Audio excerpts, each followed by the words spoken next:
กับตุ่มลม I'm in class 5A1 at 915 That's primary school. Now I will show you my tongue twister. How much ud chuck chuck. It ud chuck ud. He ud chuck he ud.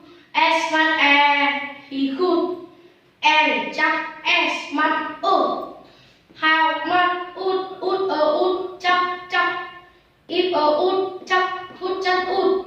He ud chuck he ud as much as he could. And chuck as much ud. How much ud chuck chuck. It ud chuck ud. He ud chuck he ud as much as he would. As much as chuck as much would. Thank you. Goodbye.